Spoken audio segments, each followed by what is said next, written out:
them off guard. Absolutely, and especially seeing as it has that one-frame activation, it's a menace to deal with, especially in a game that has a lot of safe jump setups and other tools that make that kind of, I don't want to say necessarily like homogenize your offense, but at least give you like a kind of a flowchart way to like structure and build your offense from. Being able to take away like specific safe jump setups and other options, because while they recover in time to beat a DP, they lose to the parry. So that's, in a lot of ways, that's one of the things that makes Six's parry so important, like in terms of your game plan. Absolutely. No, it's really important knowledge to know. We're going to move into our next match here for top 8. I believe Jukum and Crow. Yeah, there we go. I knew Jukum.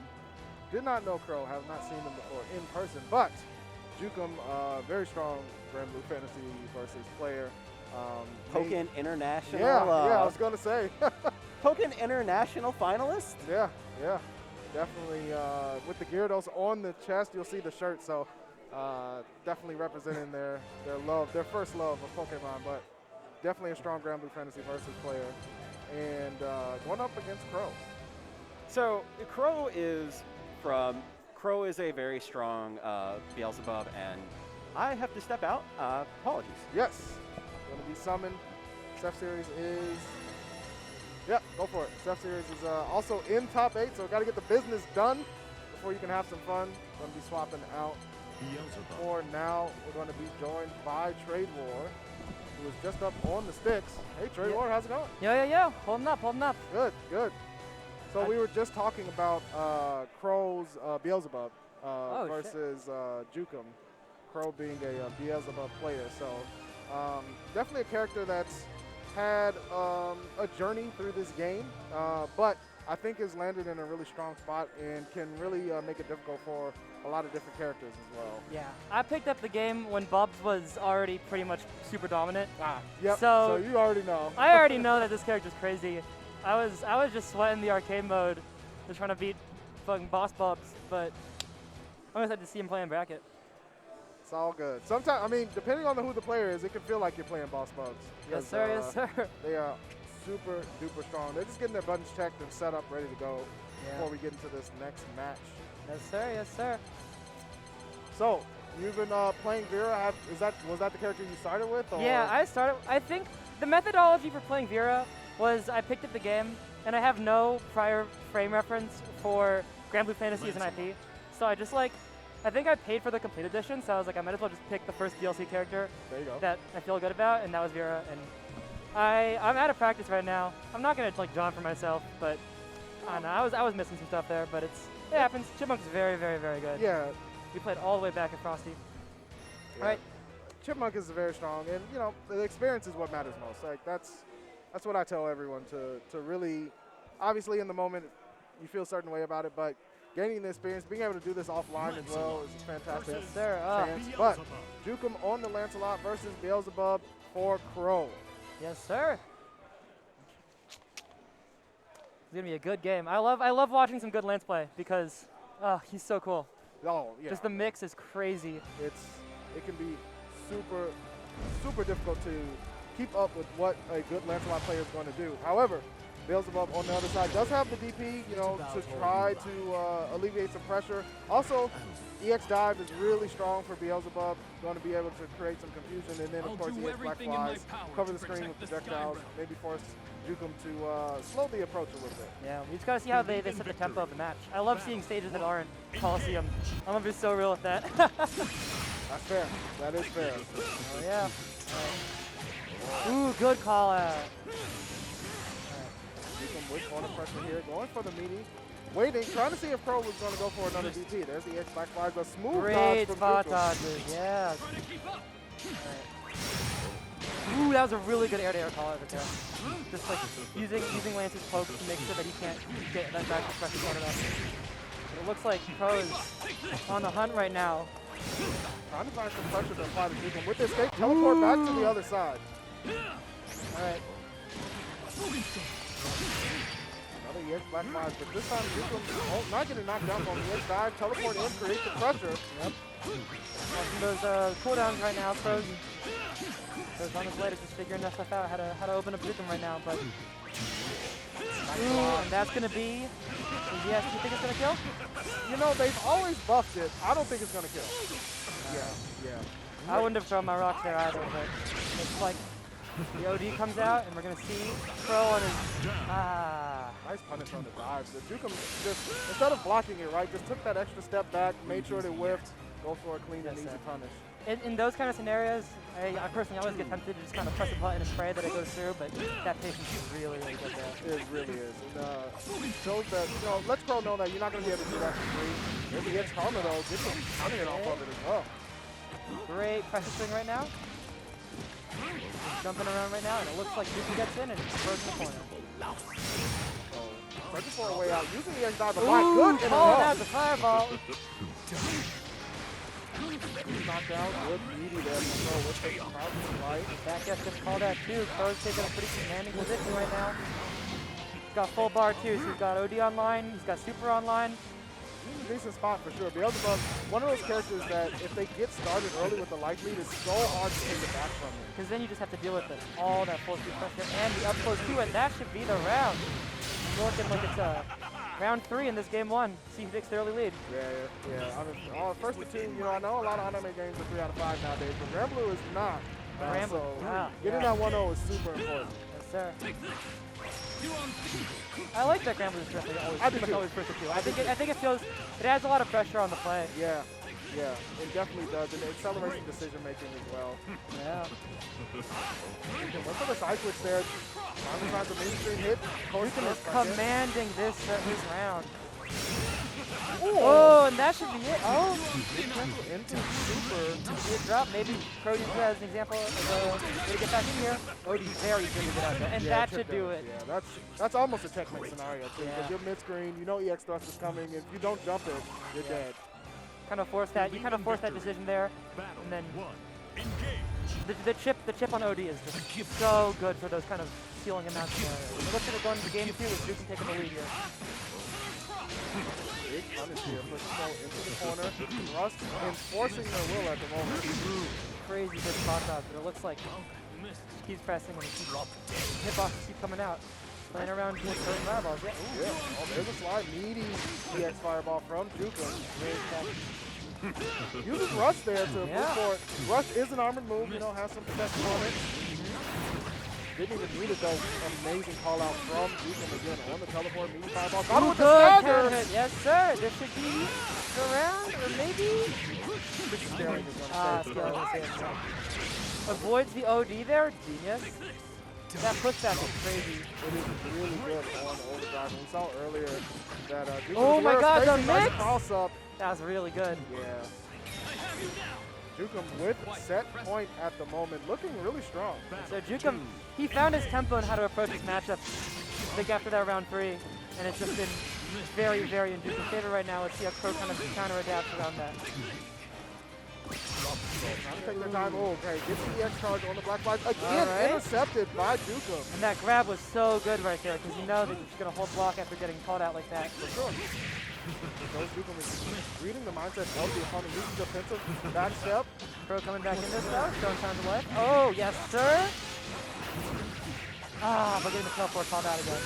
Jukum has been on point with the teleport calls out. Crow hemmed up in the corner. Needs to find a way out of it. Black flags. Jukum actually gives him the space. Oh, he's punishing the. Oh. There we go. Oh, no. I think he lives here, but I think it's going to be a hard, pretty rough scenario to be in.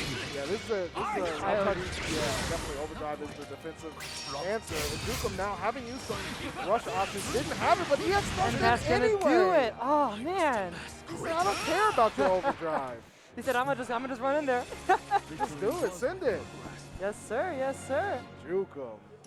Looking mighty strong there. I really like the way that Jukum was able to just read the teleport timings of the opponent, right? Yeah. Like, hey, look, you're all the way over there. I have the life lead. You have to come to me now. I'm just going to wait for the teleport animation and then punish it immediately. Very, very good at calling that out. Because once he started catching on to that, the momentum of the set super shifted in his favor. Absolutely. Because, yeah, Crow just kind of kept using that to try to get out of pressure, and Jukum started calling that out, and from there it just kind of snowballed more into just full dominance. And it's one of those things where in Granblue specifically, you know, a lot of games have timers that you you never see a timeout. Yeah. But in Granblue, you can actually see timeouts when players decide that I have the life lead and slow down the match, because yeah, overdrive does exist. I wouldn't necessarily call it a comeback mechanic specifically. It is a strong mechanic that can provide comebacks, but it's not like other games where you get overdrive and then you can immediately flip things around. You still have to use this intelligently and like actually plan for it. Jukum right there saw the overdrive was coming, going to avoid it. I'm going to put you on the clock, and that's what forced Crow to start to make those teleports. Yes, sir. Yes, sir. So cool. OD is a very powerful tool, but you only really get it once around. So, and if you're trying to build up to having OD as that win condition, you can't use any of the tactical moves. And by the end of it, you know, Jukum was using the rush. He's to just kind of keep putting on so much pressure. And it makes sense with Lance, right? Like you have thrust, but rush is also like you know, it's an armored version of thrust without the attack, so you get to choose what you do out of it, and it's really cool. I see Flowerman and Chipmunk stepping up. Yeah, Bpaw qualified for top 8 for Guilty Gear Strive. Yeah. Oh so, yeah. Going to be running the ferry as usual. You might, once you see Bpaw, you're like, oh, that's fine. Change the name to Bpaw. Oh, they changed the name. Yeah, sorry. So, but strong, super strong ferry player. Crazy obviously. good. I remember my first Granblue event was at Frosty, and I was watching Bpaw just going ham on it. The ferry is powerful. Absolutely good stuff. But going to be going up against Master Chipmunk on the 6. Strong 6 player for sure. So this will be an interesting one. Ferry versus 6 is really a keep away game, right? Yeah. Like Ferry does not want any of 6's business all up in her grill, and 6 just wants to get in there. I think one of the key elements of this one is going to be, typically we see 6 players use the EX parry a lot. Frame 1 reversal. Yep. Oh, believe me. Super strong, yeah.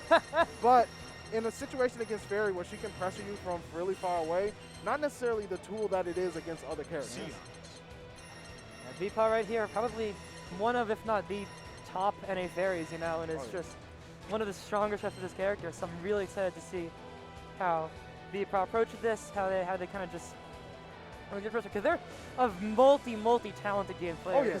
Oh yes. I wasn't watching BB Tag, but I know that they're also very, very strong at that as well. Oh yeah. Earlier today. Guilty Gear Strive, as you mentioned. Yes, sir. Yeah, no, Bpaw is certainly a... Bpaw playing tag today? Interesting. Okay. I didn't expect this pick, but hey, NA's go on the sticks. Yeah. If you got any character to look at and think, I gotta figure out how to make this work for some of the tougher matchups I see. And it's one of those characters that, you know, if you're in NA especially, obviously ZombiMoo is a CAG player, so knowing how to play this character at a high level might provide you some important insights. Real insight, if you're a tournament player, because, you know, eventually you're going to run into ZombiMoo. So I can understand why Bpaw kind of like, yo, let me try out the CAG, let me see where it goes. I'm really excited to see this. I love watching good CAG play. The set play is just chef's kiss. Yes. Oh. Yeah, it is a fantastic thing to see.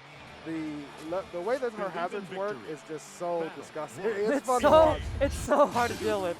But damn, it's good to watch the CAG player just dismantle their opponent. Bpaw taking an early lead with the pressure. Great counter hit there. Now we got the rock charge. Rock charge. Interrupt the dash forward as well. After Chipmunk trying to get into a space where they can create pressure. Teleport. On the other side, Bpaw still running with it. Ooh, great way to press there. Ooh, that's right. Right, full bar for both players right here. Looks like the armor's gonna push through that.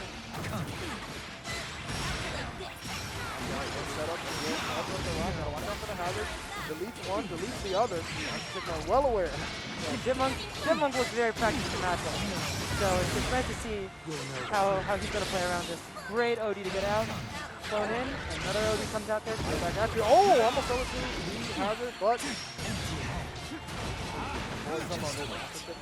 great slide back there. All right, the grab puts it around even right now, but Bpaw in the corner right now. Let's see how Bpaw manages to get here, or if Chipmunk can steal on the ground. You always have to be aware of the teleport from nice that should be it, yeah. Good stuff from Great Bpaw. patience, great patience. Able to move forward slightly to just go under the air, you know, the dive kick. So smart from Bpaw. Genius right there. Great jump in to start off, and it looks like Chipmunk coming back swinging for this round. You want to get out through the fast side of this. Air rock. Oh, gets off. It's a very, very cool cell. It's really interesting to see how the setup goes. Chipmunk with the side of mind to call it out. Oh, good kind of hit there. Nice side from Bpaw on the teleport. Calling out the teleport right there. All right, and now Chipmunk in a commanding position. Is that going to be a super coming out? Oh, it's going to be a reset here. Wants to go for the one-touch situation. Look at the damage. Yeah, that's Six just going at it, and that's going to be the round. All right. Now we saw Bpaw holding on to their Skybound Art, was not going to use their, overdrive does protect you against the damage as well. So, it's definitely a decision to be made, but Bpaw starting off this round really well. Half-life already for Master Chipmunk. Oh man, that should be, looks like Master Chipmunk's putting back in here. Let's see how Chipmunk handles this corner pressure. Up, good call out. While sliding back here, putting the lance out, side switch, again, definitely doesn't want to be in the corner. What a punish. Great call out to it. Toss up. Oh, was that parry? That was a really crazy interaction. I'm thinking overdrive, but it was, just didn't get the blast back. Yeah. So the question here becomes, now that Chipmunk's a game up, do we see the tag again or do we see the switch? Yeah. Looks like we're seeing the switch. I can definitely understand it. I mean, certainly you're in top 8, first to 2 situation, as we said, so don't want to mess around. Gave Kag a run. Had some success, but not the result you wanted, so might as well go for what you know. Might as well trust the old.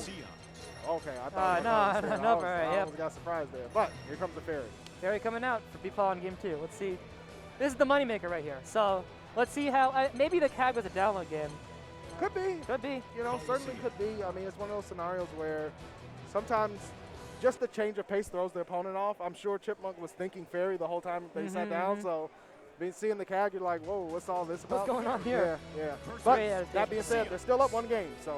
Exactly. All right.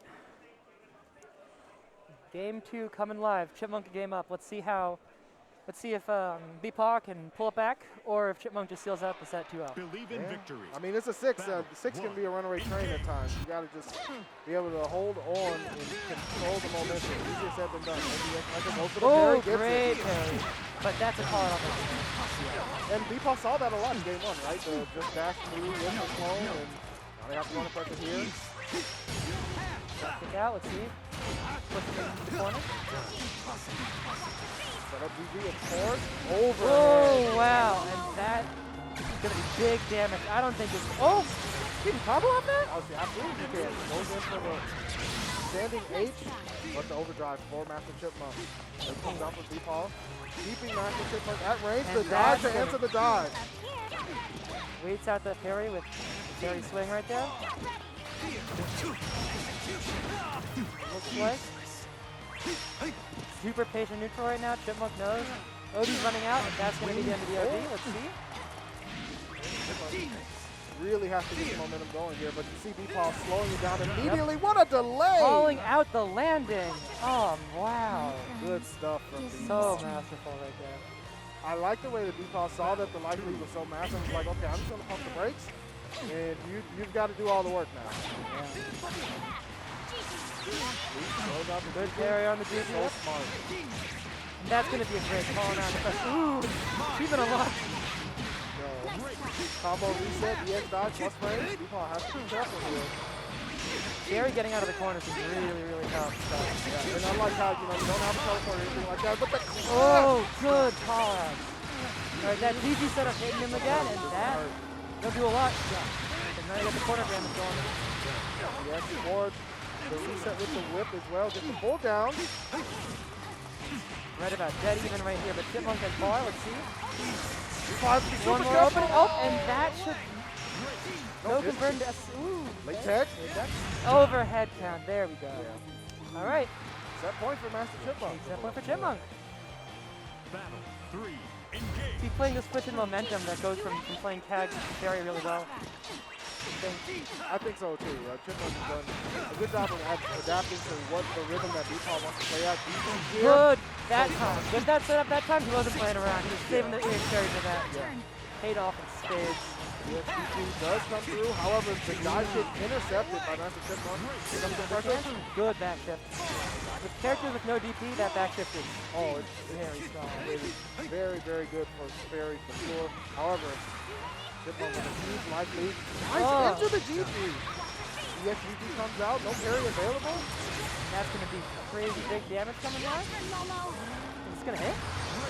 Oh, it's the ball. I forgot it was the ball. I thought it was yesterday. It's the setup. See Alright. Bpaw now in the life lead, but Chipmunk has Super Skybound are ready to go. Chipmunk is one Super opening. careful. Oh, you pressed there. Bpaw with the staggered patience there. I really love the bold choice of being patient there with the staggers is, if Chipmunk called out with the Believe in Super Skybound victory. out, Bpaw was dead. Dead, yeah. But it was the game plan that would get Bpaw to tie things up. The most likely game plan to work. Yeah. That patience there is just so unfair. Your brain just keeps thinking, oh, but like, I can slow it down now, slow it down now. But that patience is, you know what you're looking for. Bpaw taking that momentum from the ending of the last game really strong right now. Pushing Chipmunk to the corner, calling out the parry. Just from Bpaw, and here we go. Install for Fairy. Custom combos unlocked. Custom combos, gonna be it? Nope, combo limit. Right. But I mean, Horrible situation the to be in. pressure, yeah.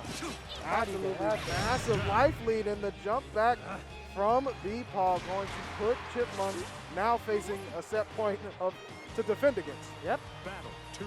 Just super, super strong patience play. That's a world-class Fury right there. Great call out there from the back. Love that. The general backwards burst, not the bar. Oh, nice. I love that normal just to make sure that Chipmunk has to deal with the GG. Here comes again. It hits raw. Oh, this is going to be big damage. That's a toughie. If not dead, then it's pretty close to death. That's dead. Yeah, Yep. Bpaw with the closeout. What a shift in momentum for Bpaw. Crazy. After that game too, it was, that was just good. Bpaw had it all figured out. Yeah. And it just goes to show you about why Bpaw is so good at this character. He is able to not only play the patient game in the keep away that everybody knows Fairy for, but when he wants to turn it on, it's just a flip of a switch. It's the gas gets going. All right, it looks like we have Seth sitting up, and I think that's Jukum. Yep. So This is gonna be good. it's going to be Lancelot. I'm assuming Seth is going to go 6 here instead of Ladiva. That makes sense. That Against makes sense. Lancelot. Like, that just kind of makes more sense. But you never know. Sometimes Seth just, throws a feeling dart at the himself, board yeah. and you're like, yo, let's roll. Yeah. Woo! About to see some good scrapping Granblue action. I'm just so pumped to be playing this game offline. It's always a gem. It's so beautiful. If you want to Such a help, beautiful if thing. you want to help support our players, we got the match arenas going. There you go. If you donate $5, you get entered to the giveaway for the hitbox. I'm pretty sure, right? That's right. Yep. So $5. It could be the Granblue. It could be any of the games here at Roundhouse. Every $5 gets you 1 entry. So if you do 5, you get 1. 10, you get 2. 15, you get 3. And 4, you get 20. So 4! Exclamation point Matcherino in the chat to support Roundhouse 2022 in whatever game you want. Yes, If sir. you want to help out these fantastic Granblue players, please do, and you could get a cool hitbox controller off of it. Hell yeah. All the leverless is all the rage right now these days. So Yes, it is. Yes, it is. I'm definitely a consumer and user for sure. Yes, sir. Yes, sir. I got 2 snack boxes, by the way. So shout out to Junk Food Arcade. Shout out to Junk Food for real. They're the goats. Absolutely. Whew. Looks like we're seeing some control switches. Let's Yeah. see what he commits to. Make sure your buttons are all good to go. Gonna be a 6. I see my homie down there. I know we don't have any in the top 8, but I love me some Vassarado. So Yes, sir. Lancelot. Boss plays. Chef's kiss. yeah, All right, looks like it's 6 lands. Yeah. absolutely. So it makes sense. I mean, 6 just has the ability to keep up with Lance's momentum and even turn the tables on Lance. Yeah. And some say that 6 does what Lance wants to do better. So I'm not going to go that far, but I can see the theory there behind that take. The claim that 6 is a paid lance, right? Yeah. Essentially, yeah. Yeah. But I mean, it's all up to the player too, right? Jukum obviously super strong.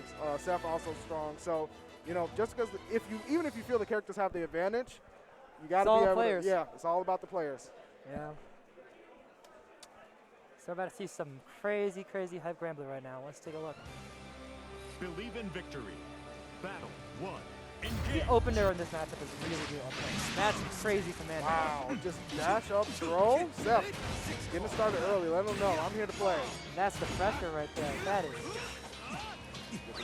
swinging out, but it looks like positionally you're back in the corner against Seth now. It's so smart of Seth to be able to step back after the wall jump from Jukum. Now he's back in the corner again. Wall dive, good block from Seth. Good call. That was a really good miss. I think he was being across the area. Didn't get it. EX fireball for the defense. Dash up pressure. Good block against Seth with the kick throw from Jukum. Important to establish early. Overdrive with the Great flashback. OD there. Oh, he caught him, I think. Okay. Oh, almost. Wake up super. Gonna get him out the corner, but it's gonna really good swing from momentum there. Even if the super whiffs, yeah. They just grab and throw him back there. Yeah. So yeah, I think the round start is really critical in a matchup. But both these guys want to run at each other. Who takes the commanding position here first? Momentum starts to swing. Oh, good call out. Yeah, good piece of button there from Jukum. Running with the fireball. Wake up button himself. Happy day. Fire. Ooh, good call on that shot. Stagger pressure here. I love seeing Lance use this stagger pressure.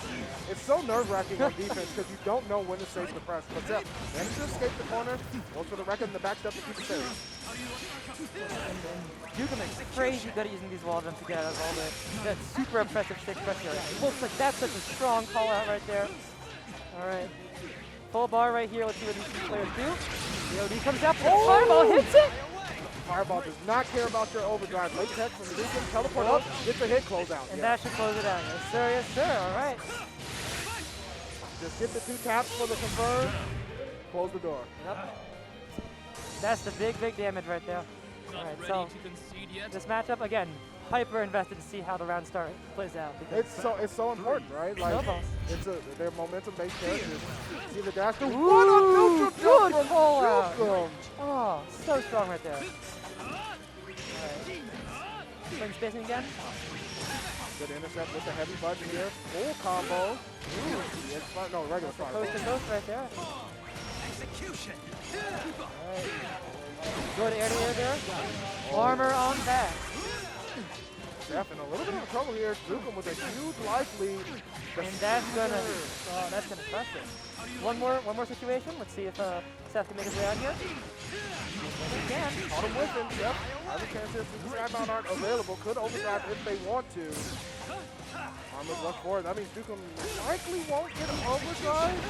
You never know. Depends on how long the round goes. EX again. Seth has to be super careful here. Oh. I would have kept the OD online and just gone for the chip here. But that slide to punish it. Yeah. That's so strong right And you there. saw Jukum backing up early, like, okay, overdrive has to be coming soon. I'll just wait, get out of the blast range, and then clean punish with the slide. So it's so easy for your brain to be like, OD's my get out of jail free card. Yeah. But there's really defined counterplay to it. And just patience is the biggest sin for that one. And that's what makes it such an interesting mechanic, because it's not necessarily safe, right? Yeah. You can be set up to activate. Here's the slide, and Oh, the that's slide switch. crazy strong. Jukum's pressure just going nuts, calling him out for pressing there. Jukum's playing this so strong right now, just all that pressure. Look at the Sagas here. Seth, hemmed up in the corner, trying to find a way out, finally gets it. Great reversal right there, getting him in there. Grab whiff and carry whiff. Both of them very respectful. The other options and wake up. Draw super going for it. I mean, to be fair, did see the full end. I mean, that was a long animation. Yeah, so, yeah. like, we can just take full advantage. Got the damage applied, and then immediately that's gonna intercepted do with it. the button.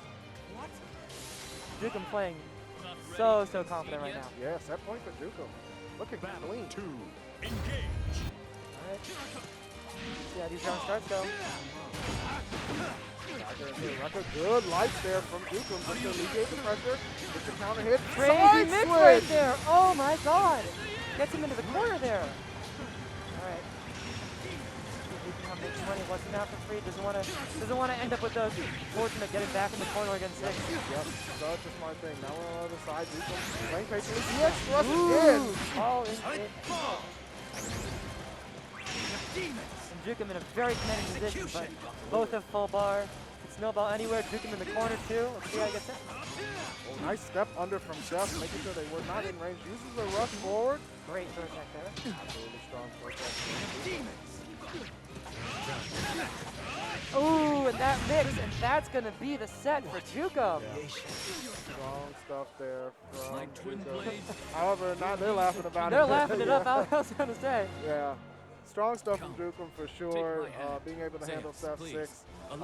Just really heads-up play all across the board. And I really like seeing that from Lancelot players. I mean, everybody knows Lancelot is you're going to be up in your face, right? Like, that's what they want to do. But seeing the best Lancelots, they know when to just step back and let the opponent make mistakes and capitalize off of those. Because you have that godlike movement, you have that godlike frame data. Yeah. So you just gotta watch and look for your opportunity to get in there. And when Lance gets in, he gets so much offense. Yeah, so. yeah. Good stuff to Jukum. Going to be moving to winners finals. Not over for Seth. That was the winners semi. That was the winners, yeah. Yeah. Going to be able on the loser side of things. Yes, sir. Yes, sir. All right, Crow and Master Chipmunk. Yes, sir. We just saw Crow on the Beelzebub, and we saw Master Chipmunk on the 6, so yeah. It's not a Granblue top 8 without at least 3 6s in there. It's just hey, I've seen no Bell, I've seen no Bell, I've seen no Jita. So we're here looking. I think I might. Are you switching out? I might be switching out. Or is Seth just meandering over here? Seth might just be meandering over here. We'll see. I don't know if Seth is still. Should still be like in. He's still in. He's still in. I'm still in, which is why I'm curious about. Wait, if you're still in, Seth's still in. Okay. Cool. Let's go! There you go. Character select. All right. We're going to have a switch after this one, but first we'll have Crow versus Master Chipmunk. Yes, sir. So I remember meeting Chipmunk all the way back at Frosty. And at Frosty, he was on the Vera. And we played the Vera mirror, and it was hype. We talked after the set, and he was like, yeah, no, I've been feeling 6 a lot recently. I've been feeling Jita a lot also. Figure out how to make the transition. But this 6 looking like it's working out in spades. Yeah, I mean, obviously landed yourself a spot in top 8 here at Roundhouse, so 6 doing some work for you, and hey, keep going with it. Yes, sir. Especially if you like the character. It's really cool that if your playstyle, the character that you like aesthetically and strength-wise in the game is all like kind of up there for you, it's a fantastic feeling. Yes, sir. Seahawks versus So looking at 6 versus Bubs right here. 2 of them just gonna. Bubs, definitely probably a change of tempo from that last game where I feel like 6 and Lance are just sniping at each other. Bubs, you have to play a lot more. He's gonna have to play more patient, play the space better. So I want to see how Chipmunk approaches this. Chipmunk.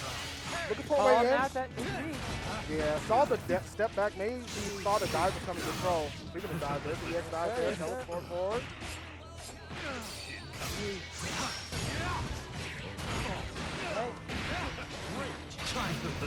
Great. Well played. Just very hyper neutral right now, but see who gets in. Calling out the match with the parry there. Well. Step forward for the overdrive. After Chipmunk in the DM, that's gonna close out. That's it. Yeah, when Beelzebub sucks you in, that puts you in perfect OD range. Yeah.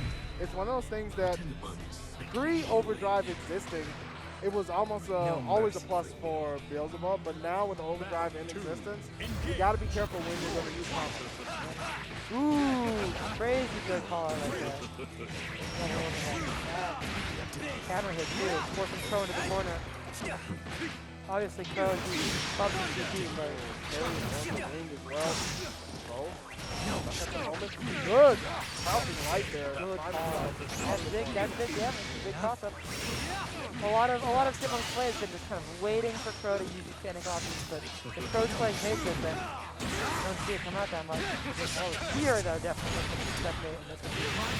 Game 1 for Closing the door very quickly. Crow, 1 game away from being eliminated. Chipmunk, I mean, really got everything they wanted for the most part in that first game. That's a download. You understand? I feel like Crow has to change a lot of ways about how he's approaching neutral.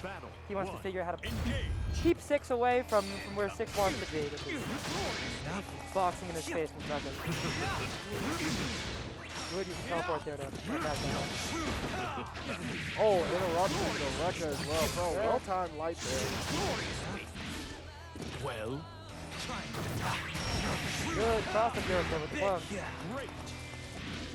Back to that front Chipmunk. Trying to find a way to keep up that Good momentum. forward, good Yeah. to see, good to see. Nice teleport there. Push Chipmunk into the corner, immediately carry. That parry is I don't want to deal with any of this. Oh yeah. Checking out. Let's do a full combo here. Not gonna do it. Doesn't want to kind of steal the SSDA there, but Oh, almost had the light bait on the overdrive, but wasn't able to recover in time. so the super doesn't get it, and bit of a Rough. misstep. Yeah, Chipmunk all of a sudden on the back foot. Look at the chip damage just from the block string from Pro. Still has overdrive active. Goes over there for a little bit. Goes to the super to call it that fireball. That's gonna be it. Big wall of thorns coming out. That was really smart from Pro to call out the air fireball there. You've done the air action. There's nothing you can do now. You know, can't fastball or dive. That's or just anything like that. watching for the unlag right there. Yeah. All right, Pro showing signs of life after that really strong way to close out that round. Step forward. Oh, in the Great corner. DPS. Stuff, but the dive right back in for Master Chipmunk. Chipmunk keeping that. Chipmunk being like, I want to keep you locked down. I don't want to let this snowball at all. Not at all. Going very strong for Chipmunk right here. Big pickup. Go for the reset into overdrive. Pro stuck blocking overdrive on there. Oh, the that's a step back call dive out. kick. Oh, that dive kick is so good for baiting out ODs. No And mercy. it's going to be set point for Chipmunk. That was super good from Master Chipmunk. I think it tells a set point. Pro still not done yet. We've seen really good things so far from Pro's defense and the ability to turn things around. All you gotta kind of play it safely as you can. Look for those small pickups so you can kind of spiral more.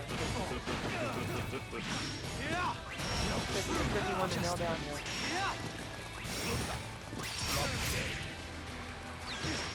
Great grab on the parry there. Absolutely. Smart stuff from Pro. There's the combo. Gets flip or the counter hit. Goes into full bar now. So OD's online. Sideline Arts online. Let's see how either of them look to kind of finish out. 5 bar now through it. Just going for the damage. Just won't kill, but it's going to be a bunch. Damage. Quick throw into the skybound out area. Has Has OD. overdrive. Calls that out. Oh, Wasn't able to get the pickup. that was a really strong call out though. Did not find the finish. Now Pro Get a again. fireball. Intercepting, but not enough to kill. All right, next hit. Wow. That's it. What a rush What a pickup.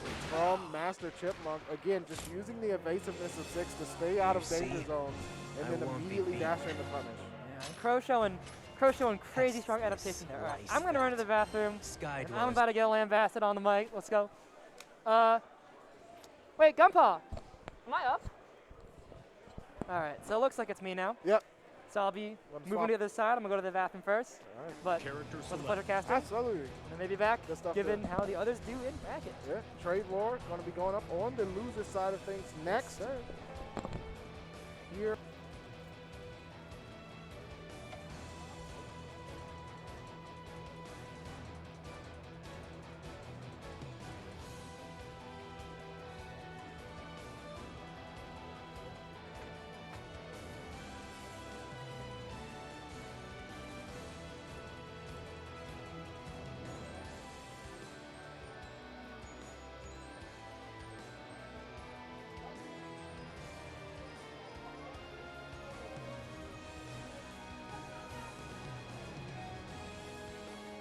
From consoles to PC, Battle for the Grid features traditional fighting game controls and streamlined combat system.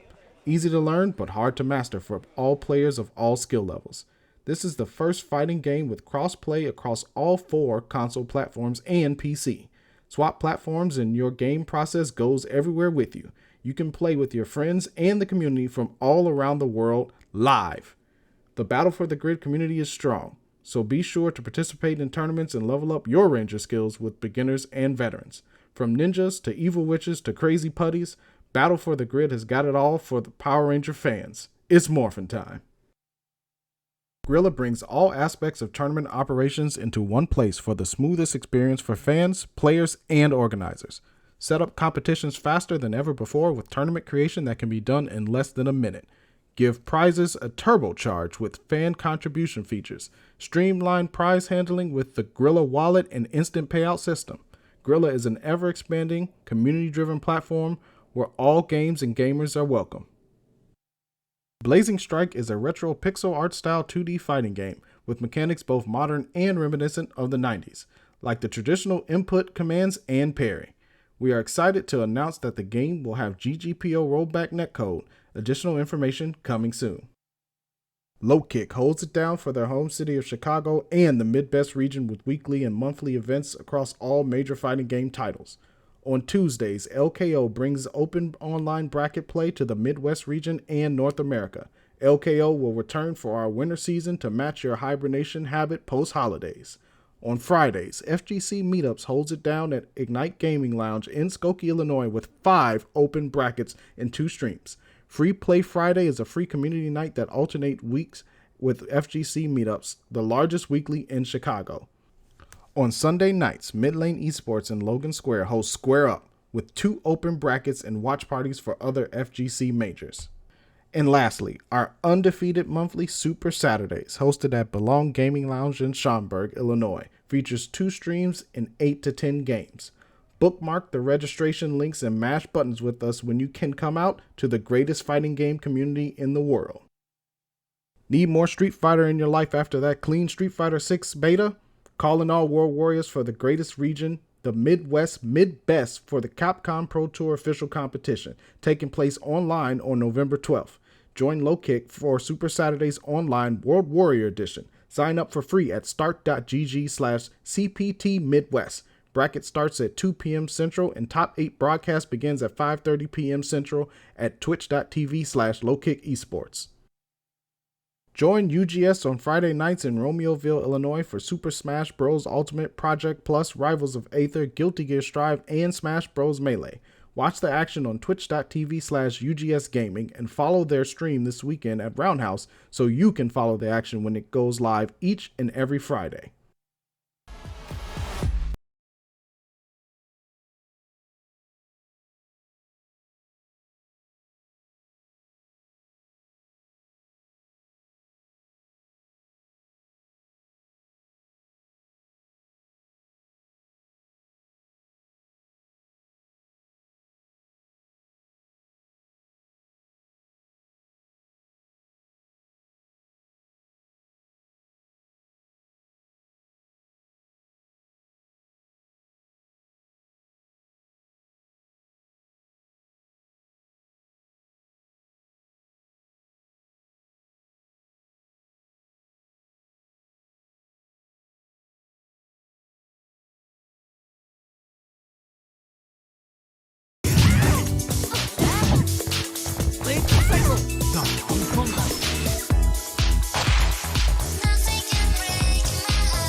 Welcome back to Roundhouse 2022 Granblue Fantasy versus Action. Coming back at you with the top 8. I'm Maverick and joined by winners finalist right now, Bpaw, showing that fairy. How you doing?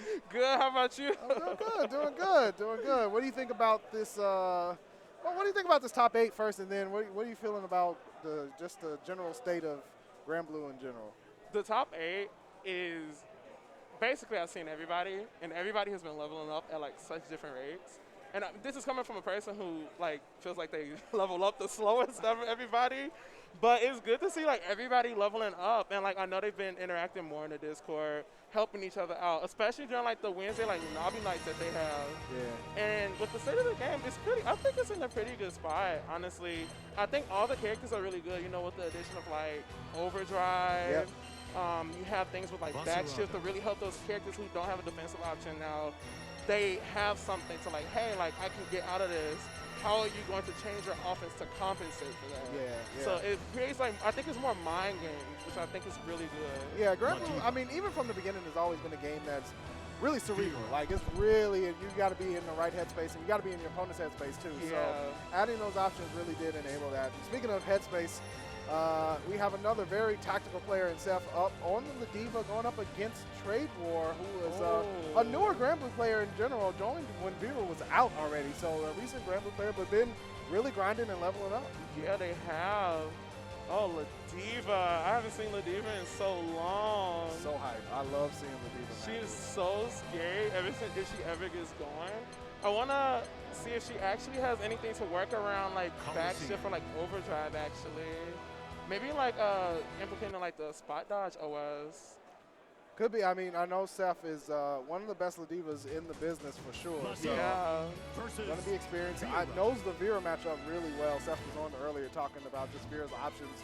Obviously against 6, Seth is also a 6 player, but Yeah. I mean, you know, just knowing your opponent's character very well like that really puts you at an advantage. Yeah. And Vera's buttons are so good. I feel like she's able to play this comfortable like Believe mid-range in game with victory. Ladiva. Battle 1. Engage. Let's see. Here we go. Game 1. Losers quarters in this My, my. one person definitely going home. Immediate grab.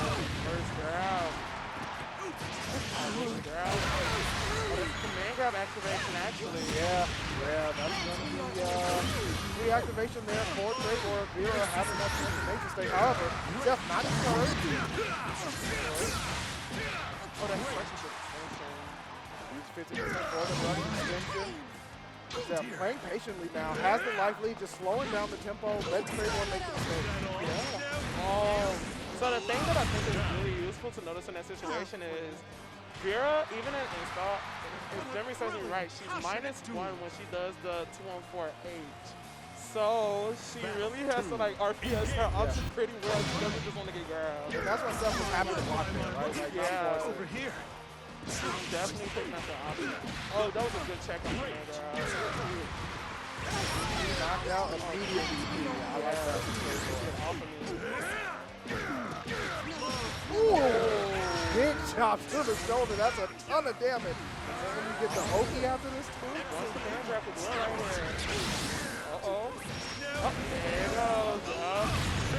I like the check into overdrive, right? It's just such a smart non-committal option, right? Like if you get the hit confirm off it, you get the kill. If not, they're overdrive and there's nowhere for them to go. Like you're stuck. You're stuck, and there's so many pluses. Believe in victory. So many. Battle 1. The one thing I would like to try to see from Trade was being able to say like, hey, I'll play like this mid-range. Just her fast game of her far medium is actually like really strong and posting the Diva. Even like a far heavy right there. Definitely the weak button space, but going for the 214 and then immediately having to guess after it.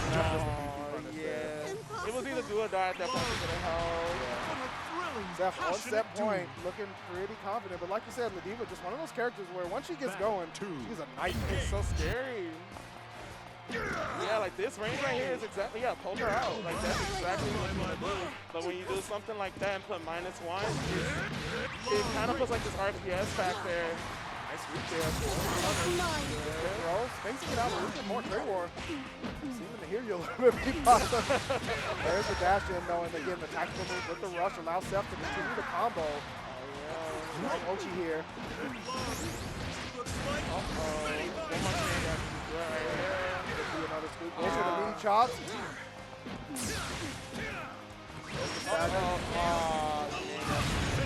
Seth with a swift move up of Trade War. I like what Trade War was starting to do though, right? Like starting to use the Vera's that medium, even the heavy, to keep Ladiva out of the space where like things like her 5M and things like that will reach. But again, if you're a Vera player, you might be used to using that 214H to be able to get in because normally that's advantageous to you even if you're -1. But against a character that has a real RPS in that command grab, it gets so scary because sometimes you can kind of just give them that game plan like right off of that. Yeah. But something I'm been like happy to see with like a command grab player like Seth is they've become to like this state where like sometimes letting people hang themselves is honestly like the best option. Oh, I gotta play. Oh, yeah. Oh, okay, well, I thanks to gotta play. Bpaw Thank you. jumping in for Thank you. commentary, Thank you. It's fine. talking to the people.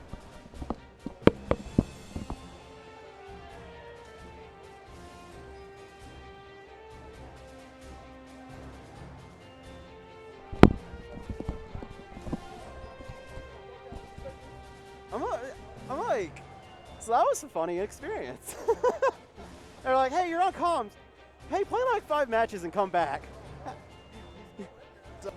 Yeah, I know, it's funny. It's like, hey, kid, here's your nickel. Come back in an hour. But, so this matchup, I think, is going to be, this is going to be probably one of the matches to see for this. Not just because it's winners finals, but because of just a clash of styles between both of these players. Absolutely. And I think with one of the things that's kind of been established is Flower Man has been finding excellent success in other games and hasn't been here as much. Whereas we've seen Jukum, Jukum's kind of taken a similar path, played very strong up until Combo Breaker, and then took a little bit of a hiatus to go to Europe and be really good at Pokemon. So sometimes you got to go to Europe and just play some Pokemon. I understand, but back here, both of them back here. Yeah, in so the winners finals. I'm curious to see, like, especially kind of, I think both the players have their rust knocked off, but I want to see just kind of, there's been a lot of changes since both of them were very heavily active. So I'm really curious to see as to just how their play styles have adapted or what they're doing in terms of the new mechanics. Yeah, going to be interesting. Bpaw was just up against a 6 in Master Chipmunk and did extremely well in really controlling the pace. Now, obviously, Lance, a different character, but almost cut from the same cloth, I would say, or 6 is cut from the same cloth as Lance, since Lance was out first, but kind of a similar type of incentive to close in the distance against Fairy. I don't think Kag is going to come out here. I think we're going to see. I don't either. The thing I'll say is, like, so while I would argue that I think Fairy actually does reasonably well against 6 just with how effective or how easily she can call out some of his Rekka options directly into a combo, Lance has always given her a little bit of trouble just with how fast his buttons move, how he gets in and out of situations. Like, Lance has always been kind of one of the bad Fairy matchups. So I'm curious to see how Bpaw, they both are a little bit, got a little bit of rust on the wings. Like, I'm curious to see just in general, like, if this is something that's been overcome, because we know that Bpaw has a lot of experience playing Tega and playing some of the other stronger Lances, but I think Jukum has worked really hard to set himself aside from those players. I think so too, and we've seen it today in Jukum's play, and it's going to be incredibly interesting to see what layer that that experience is going to earn Bpaw, and will they be able to actually translate one for one, or will Jukum's kind of unique approach to the character allow him to kind of throw Bpaw on the back foot? Gonna be interesting. The one thing I'll say, and I think especially the thing I would describe Jukum as excelling at is understanding movement just from the multiple games that he plays. And the problem with that is a lot of his 5U dash shenanigans lose outright just to Fairy raw buttons due to their length. Yeah. So where he plays, how he uses his momentum, and where he's willing to move is going to be really dependent on what Marvin does, or what Bpaw does and doesn't let him do. Here we go, winners finals of top 8 Granblue Fantasy versus here at Roundhouse 2022. Love the full intro rock. I believe this is 3 out of 5 as well. Absolutely. 3 out of 5 for winners, losers, and grand finals. The promised land. I was just talking to Draymore about I actually like that Granblue is 2 out of 3. I agree. I think it's a game that, like, I think in general, like, this game, it can or can be explosive, but a lot of it really depends on, like, very strong fundamental play. And I wouldn't say there's necessarily, like, a high level of robbery in another game where someone is necessarily justifying for 5. Like, there are some characters who have it, but I think in general, the way the game is played, 2 out of 3 is perfectly acceptable. Great DP there from setting up. Orb with G3, good run out. Escaping it. Here comes the bounce back though. You gotta be careful. Oh! Jukum goes swinging for the fence, does not find it. Intercept, and that's like you were saying, try to use movement to advance forward and just intercepted immediately by Care. So the thing about what we saw there is the 668, which is the EX move that he finished that movement with, generally crushes a lot of normals on its way in, but the way that Fairy's low normals were actually low profile to hitbox, and that's why we saw the Yet another thing that may not be used to for different opponents. Swings on in, does Bpaw, has the corner pressure, set. Nice jump in. And one thing I'll say was it was the part that I was fairly convinced of. We'll see how willing Bpaw is to control the space that Jukum works in. Anytime he's at the wall, if he goes up, a Jukum is coming around. We're just seeing a lot of really good spatial control from Fairy, and I think that's something he excels at on top of her mix-up skill. Wow, I love that rush forward. Just to get Jukum off, but stage comes in. No, nice. That's it for the dance. Goes for the overdrive. Pop is very close. Wow, double standing dodge. All dogs going to have a connect. GG runs out. That ball running straight in, getting pushed back for the whip, but Jukum immediately ready with the easy input Gorilla Blade. Now we just go ahead and seal the deal. Battle 3. Here we go, battle 3. Like, I think that was a very interesting second round, especially with how, I'd say, decisive this game was. We're seeing Jukum slowly work out and kind of adjust more to some of the things that Bpaw is doing to control his spatial awareness. And now it's starting to take care of.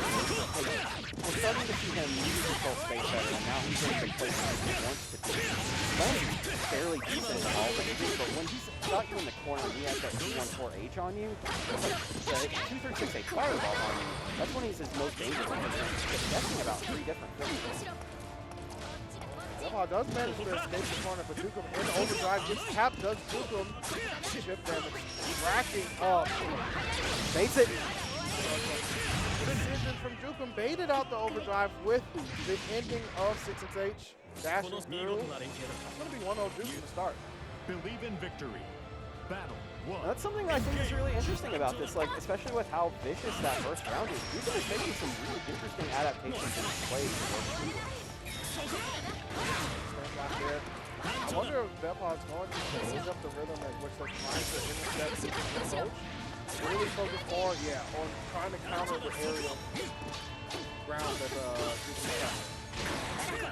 Absolutely, and I think that's one of the things I'm seeing right now is he's trying to force things a little bit. That's allowing Bpaw to really kind of slow things down and move to his rhythm. Here right now, immediately has the resources possibly working the mix-up with install super is really dangerous. Yeah, anytime that Bpaw can slow things down and really Player 1. work to the conditions that Fairy operate in best, that's when you see the heavy cerebral of Bpaw's tactics come through. Jukum will immediately outstart blades and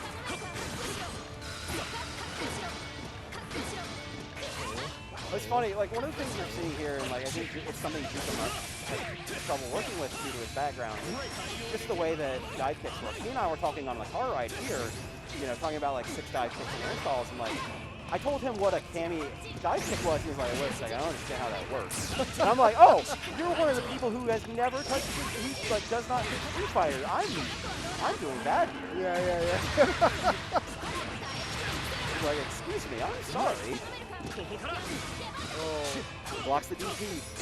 force down early though. Yeah, Not quite into the shoot. it hit high enough that Jukum wasn't really able to kind of do anything after it, but now he's got the spacing that he wants. Gets the fireball on top and the rush, keeping plus. Stay at that advantage. Bpaw, not a lot of life left. Ooh, It's the DP. That was a Jukum late has to DP. be careful. I really agree with this move. Get out, respect it. Don't even try to interact with Gigi. Just wait for it to catch out and be ready to counter. Last leg, good trip it does by the rest of the field. Rekka, and that's going to be Jukum taking us into another battle 3. And that's one of the things I think that Lance also excels at, is not only does he have a wide array of hitting moves, his Rekka, with the way that you can delay it, lets you beat up and kind of stop some of the ways that chip out works. Because normally you have to get the hit to put them into chip out range and then the second one. But with how he delays it, he can hit both in the same instant. Very good close. Bpaw trying to stay away from that scenario, but gets thrown. Caught. Bpaw looking rough. Dangerous. Goes for the throw.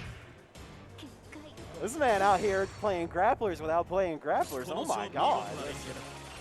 The regular throw was the first throw. Battle 1. They'll never see the third one coming. Never. Jukum up 2-0. Looking to close things out with a nice and easy 3 on their side of the board. But Bpaw not out yet. You know, for these sorts of things, these are, funny enough as we mentioned it, these are absolutely two characters that you could just look at and go, no, I'm putting a 2 out of 3 rule here. Sorry, we're putting a 2 out of 3 rule here. This is robbery. Yeah. These justify everything we talked about. Not enough to steal it, but gets Gets plenty it of up. multi. What's the mix? It's unfortunate. I like the use of the 5U there because even if you don't get the hit and the kill, you set yourself up for an EX skill chip out no matter what, right? So it was kind of like the highest percentage chance of it. Oh, goes for the raw dude. He eats it immediately. Gets put into a bad situation. Flower man going for plus frames. No real mix here. Just trying to keep everything honest and keep the pressure going. Because I think that's the adjustment we're seeing right here. Anytime that Jukum is allowed to play, it feels like Flower Man is kind of just frustrated trying to work through and like, make him play on his terms. But the moment we see Flower Man in the corner and see him work through everything, this happens. Puts you in the mix, you're blocking every single way, and you just get to dictate the pace and dictate everything. Wow, nice response to 668. Yeah, Showing complete control. Showing signs of life. Wake it up.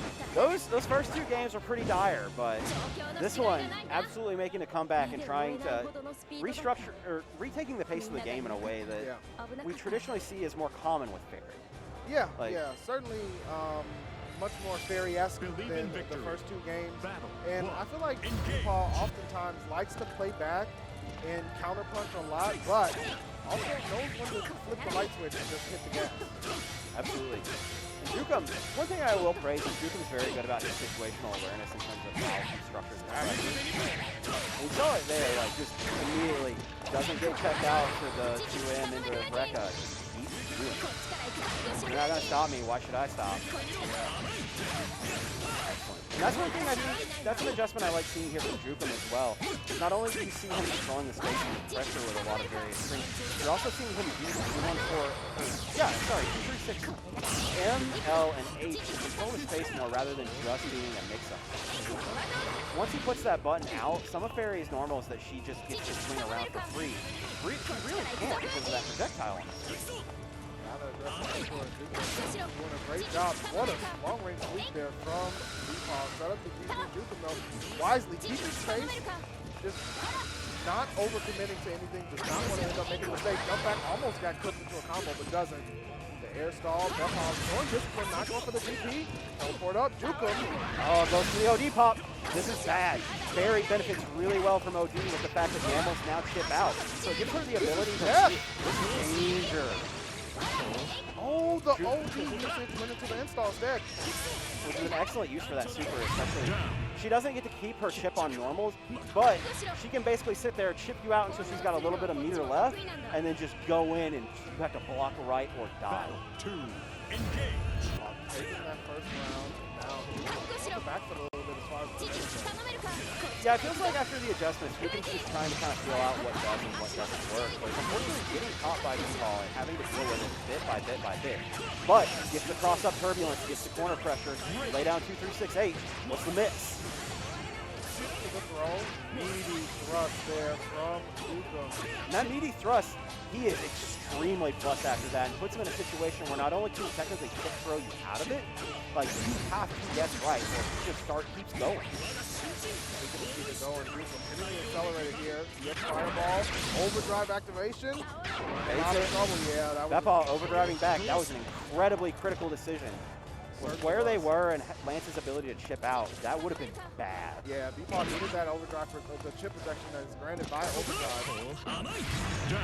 That was a dicey slide. I know the life lead was huge, but it wasn't though. Lance can space his sweep in a way that's not punishable, so that was actually him being able to take advantage of the range. And that's excellent spatial awareness. But Bpaw gets caught. with an anti-air. Hard knockdown. GG's coming out.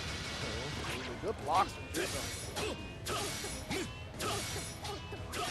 This is one thing we've seen, how he's really kind of taken and controlled the pace to his advantage. Is just absolutely using the methods to push Marvin in, because Barry doesn't have a lot she can really do about that without dropping his DP, and even then, that's a big risk. I think this is a really good idea, especially with how Barry builds meter. Getting that early OD top and just letting it rip that way, he doesn't have to worry about some of the trick tactics. Jukum has incredibly good idea. All the DP. Goes through. DP laid down. Custom combo activated. Oh, he's caught. Oh! Jukum a little too squirrely on defense. Gets hit with the mix. Bpaw able to tie it back up from set point. Yeah, essentially. Could have been down on the Luna side, hanging in there, showing that grit. That just really comes with not only playing, you know, very, very well and experience, but the variety of games that Bpaw plays really kind of instills that grit into them. And one thing too, especially with Barry, is she's not changed a whole lot over the last couple of patches. You have a couple of more options of what you can or can't do with her in terms of rush and back chip, but she benefits largely more just from OD and some of the more simpler uses of these mechanics, solely because of the way her normal. Rich again, Bpaw putting himself in a really good spot, just jumping away from the run, not even dealing with it. Again, another DP for the anti-air in the setup. Jukum has a little bit of air to run around with. Oh, goes for the... I assume he wanted the crossover and did not get it. Got clipped on the way up, and Bpaw immediately countered. Yeah, good stuff from Bpaw. Just, again, setting up the space so that whatever, if Jukum makes a single mistake, she's capitalizing into round over. Now Bpaw sitting on match point. And here's where we're starting to see Jukum scramble just a little bit. It seems like he's a little bit lost in terms of like how spatial control is gone and everything's going on in right now. He's trying to reestablish his pressure and get back to where he was in this first few minutes. An uphill battle for sure. There's the punish again on the side. Bpaw with a life lead here. Oh, gets caught. Wow! Trying to shift forward, really. Now I 93% gauge, full OD available. I do like that use of resources from Jukum, especially in terms of getting out of there, but Flowerman gets the DP to the last jump bar. This is where things can get really dangerous. Bpaw again, the roll gets caught. Jukum now. This is the critical juncture, especially. There it is. Ah! The super through! Jukum immediately calls it out. Yeah. Jukum, incredible situational awareness. He knows. You'll see him use a lot of wake-up supers or a lot of like reversal supers, but his sense of awareness of when to challenge back is so good. It was usually a success. Yeah, it was a really good decision because that animation for Fairy is kind of long too, so you know that it's on the way, and the reaction time is just even more enhanced than you do. And the whip itself has a hurt box. It has like a hurt box the entire time, so if you hit it the right way, you just get taken out of it and it's bad. Oh, this is double set point, a set point for each player here. The last round of Winners Finals ESDP to stop the stack. Flowerman finally goes for it. Gets pushed damn near 3/4 of the screen though. It's a little bit unfortunate of a situation. Oh, nice standing right there for the anti-air approach. DP on the field, gotta respect it. That's the thing. That button from Barry is just an excellent offer. He gets out of things. A really good anti-air for both normal hits and cross-ups. So if she hits it, and gets the counter hit, you get really bad really quickly. Great hit there from Flowerman. Jukum low on life. Low on life and resources. Gets the rush. Dive kick out. Bpaw keeping the distance, getting another EXDP. Oh, the rush through! Oh, this is bad. This is very bad. Drops the 2-3-6-8. Gotta guess right here. Yes. Stagger again. Bpaw trying to fight the way out of the corner. Chase down. Catching strays on the way down. Oh, oh, what a set between Bpaw and Jukum. That was intense. Absolutely. And it's exactly kind of the set that you expected to see between those. And this is the thing you can say about Flowerman is like, well, he's an extremely skilled player. I do think he's a little bit of a slow starter, but that means that as the set goes on, and especially in a 1-to-3 format, he is all the more dangerous. Absolutely, and just Bpaw just plays characters that lean to that being okay to be a slow starter because he plays characters that slows down the pace of the match. So it's really good, and I'm excited to see what Fireman's going to show in the winter side of grand finals, but we're not there just yet. I have to step out for this one, but we'll see where everything goes. All right, shout out to Seth.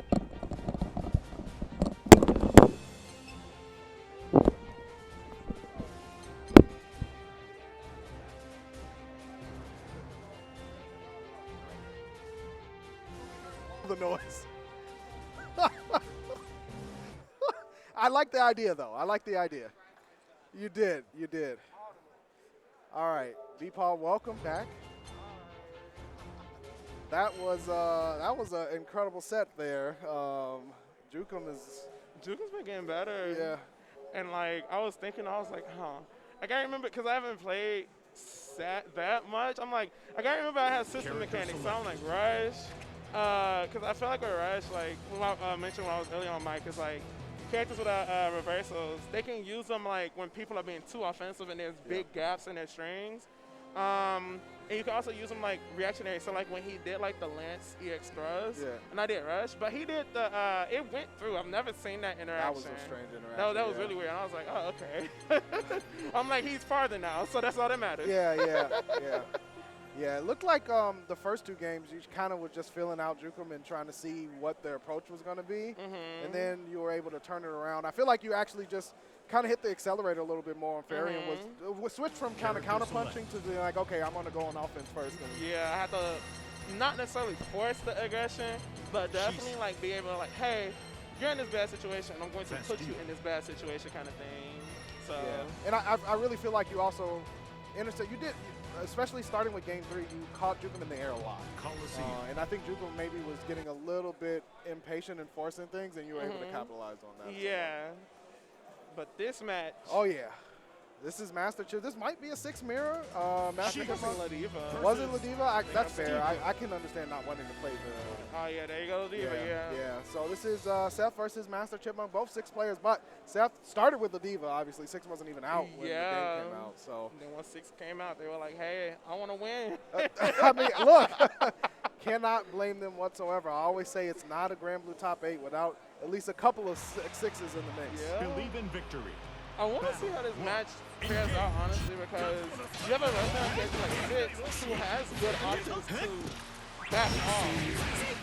But I want to know how his mid-range will fare against like fighting the Diva's like really good at back off normal. Oh, that's such a good picture. That's with the clone. Oh, that's a good counter. There you go.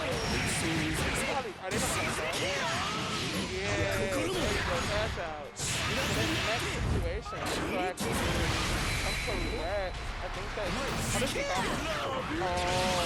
Oh, the overdrive actually got activated. And the Seth still with a chance here. This is a huge chunk of damage.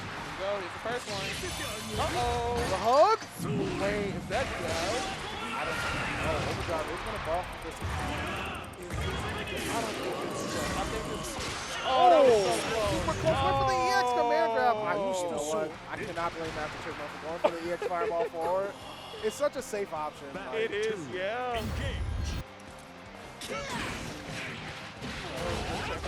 Because depending on the height of the situation, he does like a dive kick. He's not necessarily plus all the time. So like sometimes you want to take that chance to check. Oh, that was such a good check. Knowing the awareness of the character, here's the thing that after the body splash. Oh, first one. Cross up. Oh, second one. The roll. I love that. I love that crouching right there. Good. So that's one thing I was mentioning while I was earlier on comments about Seth is like they've gone from like this weird playstyle from like, hey, I command grab you, I will command grab you 5 times. So like, hey, I put it in the back of your mind. I can just keep it so simple and easy. Yep. Good stuff. The parry goes through, but nothing doing for the however, first to the punch, step back. Really good. Disengage if you don't have to be in the grappling phase. Oh yeah, absolutely. Damage down and wide. Overhead! Yeah, this is huge damage. That was really good, yeah. Isn't going to kill, but it's going to be the last episode. Like, if anybody else would be dead, I'll try to pop it out. Oh, yeah, the plus one. Oh, they dropped it. Uh-oh. Are we going to see it again? Almost come back. There's the stagger. You got to imagine that. Yeah, chip damage. And the big tail between 6's records, so like they glow a different color. So you see how like the rise and up kick did a red flash color. That means that he did a higher attack than the record, which means he's technically interrupted. But it's kind of the argument that he didn't have to have too much. Yeah, it would have been a bit of a difficult there. But after Chipmunk taking up game 1, Seth starting off game 2 with extremely strong corner punch here. Has the corner win for the meaty toss to interrupt it.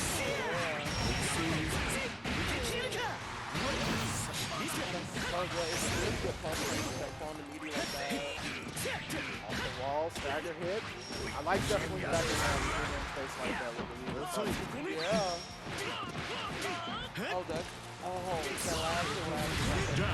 Seth still got the round regardless. Good stuff from Seth. Really changing the tempo right at round start, making sure that Master Chipmunk was on the back foot. Yeah. Engage. Oh, that was really good command. Excellent command grab there. Laid it down into the opponent's mind. Frame kill with a whiff throw on the so good. Oh, this is, yeah, Seth got the meaty. Yeah, that did it. It shook. Yeah. Definitely. All right, all tied up. Going into the last game of game 3 here and loser side top 8. The adjustments are really clean. Yeah, it really is. The biggest thing I think that I'm seeing right now from Master Chipmunk is when he's in those situations, it's hard to get, against a grappler because if you do, you don't, Yeah. Sometimes you feel like you can panic in that situation because if you don't, it's stupid. Oh, the whip lariat. Nice there, but there it is. Again, another command grab. Seth with pressure here. Goes for the knee. Master Chipmunk respecting. Gets caught trying to jump out. Stuck in the corner. Nice too light. Wow. That's a good confirm. That might. I think that's there. That might. Oh, yeah, that's it. There you go. What's up? Okay, Seth. Hey, Seth. Y'all recruit Seth? That was such a really good 5H there. That really was. Kick to the face. There you go, this way.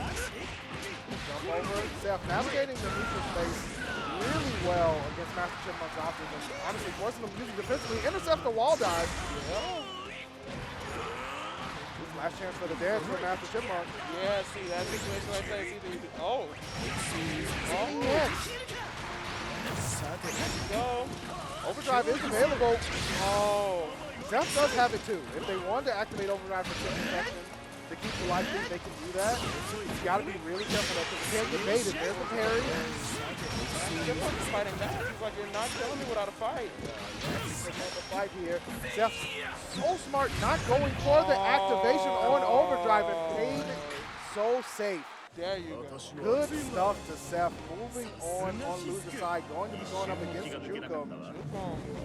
That was so smart because we saw Master Chipmunk earlier use EX Rekka to bait Overdrive activations, dash back, and then punish it. We saw that a couple of times, and Seth was disciplined enough to be like, you know what, I have a life lead. You can take as much health as you want. I'm not activating Overdrive. Yeah. I'm just going to wait for you to make a mistake and close out. I don't have to activate it if I don't want to, but it's the threat of it that's still there. Yeah. So something like that where I said like just Overdrive, back shift, and rush, just being how they are, it throws in these mind games. It's like, are they gonna do it? Are they gonna do it? Yeah, yeah. Are they? You're not, and then So good. definitely in that aspect. So this is losers finals. It's gonna be Bpaw. Oh, sorry, excuse me. It's gonna be Seth versus Jukum to face Bpaw. Sitting on winner side of grand finals, chilling out with us. If you love what you've been seeing, you can hit !Matcherino in the chat. Go ahead and donate $5. We'll enter you into a Hitbox controller raffle. Every $5 is one entry. You can do any game here at Roundhouse. So if you want to drop a cool hundo, you get 20 entries if you want to. So go ahead and do what it do. !Matcherino in the chat. Thanks for hanging out with us. Enjoying some fantastic Roundhouse action. This Granblue top 8 has been really good. It's been really Character good. select. Best What do team. they say? They call the hitbox the cheat box. They do call it the cheat box from time to time. Lancelot. I'm definitely a partaker in the cheat boxing for sure. Donating money into that can help Yeah, get you that cheat box. you never know. You never know. Coliseum. I actually like seeing the amount of just like controller diversity though that we have in fighting games. Yeah. It's really nice, and I'm glad that developers are, you know, building games that you can use pretty much whatever you want. Yeah. This match is like honestly between these two, I've been seeing them both grow. So like, I feel like Jukum's playstyle is more like and this isn't in a bad way, but you don't know what's coming because his movement it can throw you off in terms of like, you know, using the lance 5U and then using the different follow-ups. He uses it so well. And then Seth's playstyle has shifted more towards let you hang yourself, because honestly, when a grapple lets you hang yourself, it's honestly some of the scariest stuff, but Seth got a knockdown right here. Oh, there we go. I wonder if Seth knows about the OS against Lance Turbulence. I think so. I mean, he mentioned it earlier on the mic, so definitely aware. Let's see if they can use that's a 5-8. Oh, boy. Here we go, Seth in the corner. Stagger pressure against Jukum. Yeah, you don't really want to be, that's the thing, like, you don't really have to be too committal against the grappler, because sometimes you're being too committal and then like, you're being too committal and like one match, it could just take like, you know, 30% of your health. Yeah. Gotta be careful. Skybound arc available for Seth. Jukum with it off the wall. Attack 2U from Ladiva. And let's connect. Big meaty attempt with the cross fight. There's the rush forward. Seth trying to keep the pressure going. Yeah. What I like most about that is it probably was a missed input for an EX move, but Seth didn't flinch, right? Just continued the pressure and like, I have to keep Jukum locked down. And after the position, it's like not down. It's like, well, it's like jump, they're going to be ready for it, so then it's like, work. Yeah, but most of the throw option is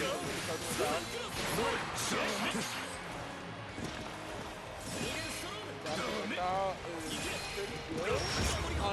Yeah, I think Seth was expecting another check out until they threw out Lariat. Yeah.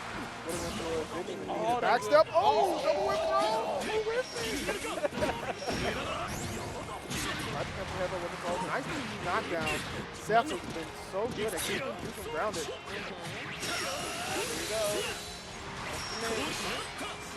Low. Double overhead. Oh, what a check.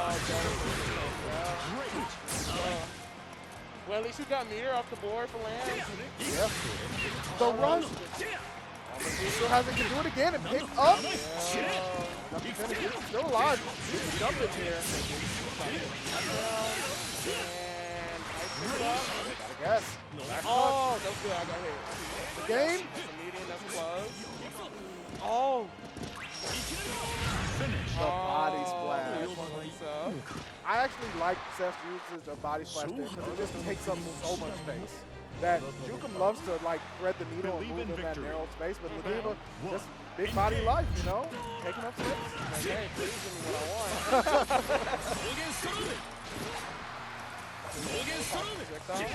That is so good. Yeah, you can definitely accelerate the pace here. This scoop though, Seth, on the table slowly.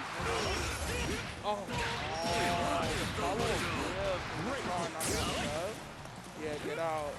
Seth has 100%, now 100% skybound meter. Could use this for a rush or overdrive. That could have been an air block. I don't think Jukum was ready for that. There we go. Yeah. You don't have to be the middle, so I think what Jukum is realizing is Seth has a hard guard. So Jukum was to go for a mix-up, even like post-knockdown. That one super can hit. Oh, but the rush answered back. Now Jukum bent the meter. Seth went for another rush whiff. This is a big advantage for Jukum. He still has 50% bar left. Top response. Jukum patiently waited, went for the teleport. Good stuff on Seth to block. However, Jukum now has 100% meter again. There you go. Yeah, so what I'm seeing from Jukum now, which is really smart, Jukum's resorting more to like a hit and run play style, which is really good because again, you do not want to be too committal in the grappling phase. Yeah, definitely not want to be up in that business. EX5 all round starts to jump over the throw. Knockdown. Give him the confirm here. Nice tech on the throw from Seth. Get out of that RPS in here, bro. He's back himself into the corner. Oh, no, it doesn't matter. All dice good. I like the staggers as well. Jukum in a strong situation. There you go. Oh, reaching. That was good. I think Jukum did that universal overhead. So, I think, correct me if I'm wrong, Ladiva's SSBA only his grounded, so if Seth was to wake up SSBA, he would have because of that universal overhead. And the skill check as well, right? Yeah. It covers a couple of options. So lining up 1-1. This is first to 3, so still a little bit of time left for adaptation. Yeah. So far, he's really good at it. This is the hard part right here. It's like, is he going to do the next round? Yeah. It's a guessing game with Lancelot staggers. Jukum working with almost 100% meter. Goes for the super. Seth jumps over. You're out. Oh, that was really good. Good. Over here, right? Oh. A little greedy. And Seth punishes it. Oh, that's a good thing out. Oh. I like the throw. Seth. That's just for the dance. Yes, fireball. Got a guess. Oh, cross. That was disgusting stuff. That was good stuff from Jukum for sure. Yeah, no situation. You always want to hold that guard, but. Oh, that was so good. Oh, wait. That didn't send her too far. Pick up there. Seth continues to dash and scoop after. Just like that, Jukum blinked and the life bar disappeared. God, that was like 2 interactions and like 60% gone. Yeah. Oh, my God. Wow. Seth taking the wheel back into their own hands. Oh my gosh, they're neck and neck right now. She's scary. Like, the character is scary. Yeah, this is the point right here where you will want to win this next round, but you'll already be up in terms of like morale. Absolutely. This is so pivotal right here for this game 3. Jukum off to a fast start. Seth cancels the EX headbutt off of 1. Nice teleport up from Jukum. Here we go. That's perfect. Uh-oh. Those sweeps are kind of getting Seth a little hasty. Oh, but there you go. Oh, there was the sweep. I like that one. Yep, there's the back shot. Spin the meter, definitely get out of the danger zone. Run up 5-8. Oh, this is a situation where He's already dead. I didn't know Lance could do that. Yeah. That was so good. Super good from Jukum. Just, again, backshift one moment to get out, and then the rush to end the round. Look, if you can kill, go ahead and take them out. Go Do ahead and give, do it. do Yeah. not give them another chance. No, I think we might be seeing that switch. Over to 6. Yeah, I think. But the good thing about that is, so like, you know, when Oliva has a 100 bar, the threat of SSBA comes out. You don't want to really commit to her too hard when she gets a knockdown. But with 6, it's more he has the parry to kind of like be like a stop sign towards what Lancelot wants to make you. It's true. And we saw Jukum loves to use Turbulence up just to get out of pressure and fall down. But with, like you said, with 6, frame 1 EX parry can shut all of that down. It was it's a big stop sign. It's like, hey. So I think what Jukum, in the response to that, will have to basically keep a lot of their mix-ups true, which aren't as scary. But there's still mix-ups to threaten the needle to be like, hey, you're not going to parry against me. There we go, Seth. So Seth is locked into 6 no matter what. Like, he's going to win this round. This is the character that they will be using. Jukum put him in the corner. Then he's going to 5 off one frame. Late tech Jukum. Got in the corner. There's the parry, but he did not connect. Oh, yeah, that's the plus overhead. Not overhead. The plus coming down to Yeah. This is definitely a math competition at the moment. Off the wall, overhead. Full combo here. Has the X5 already. That's a reset. Yep.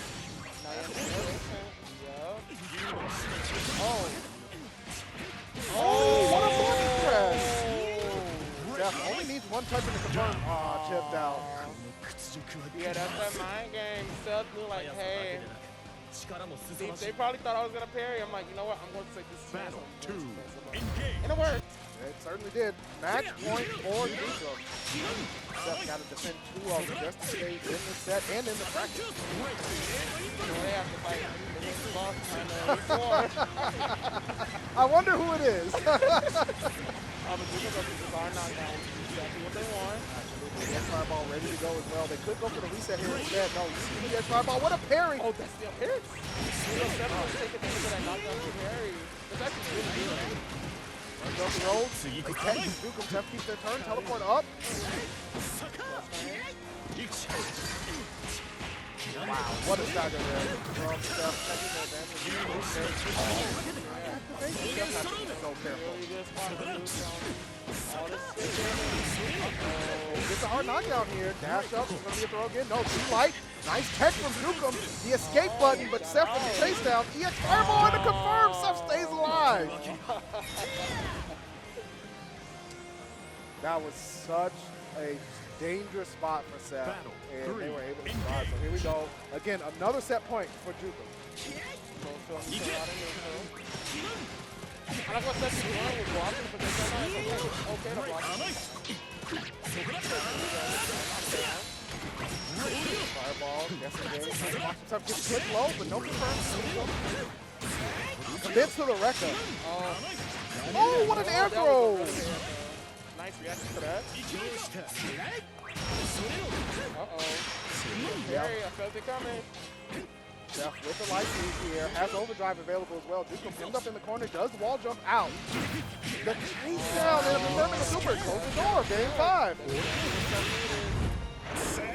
I think that air throw changed everything because Jukum was using turbulence on block every time. Yeah, and they really changed it up. It's like, hey, Believe in I see victory. what you're doing. Battle I'm going 1. to call you out. Engage.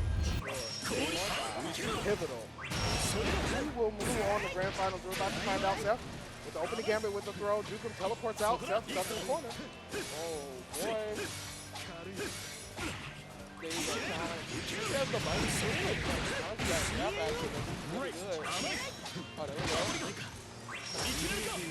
Take your turn back. Yeah, there you go.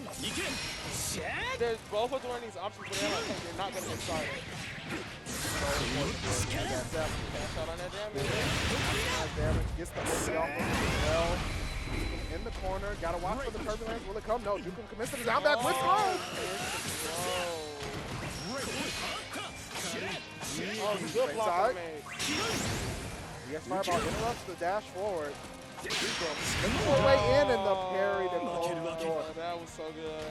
Seth moving on to match point. Battle 2. Engage. That's sweet. Yeah, it looks pretty safe. He's facing that now.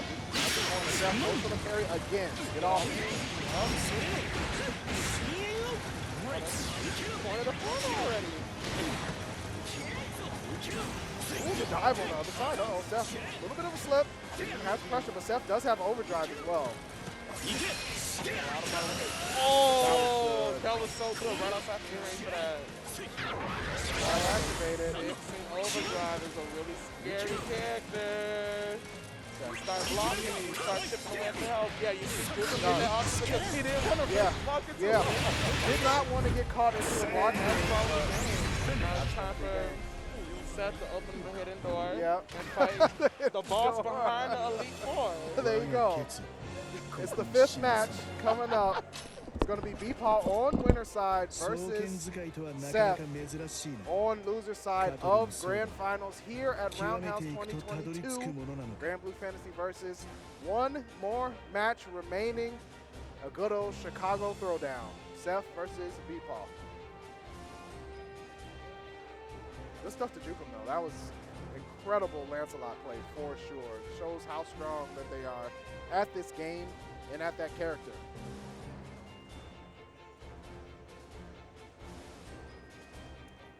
All right, looks like we're going to be joined by Jukum here.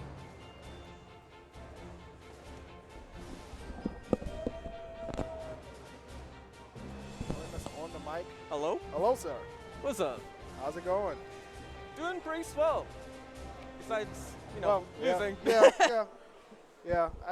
It definitely was a nail biter for sure. It was down to the last game, and you know the switch over to 6. I was wondering if Seth was going to do that, and what was your game plan going? I guess going into the 6 switch.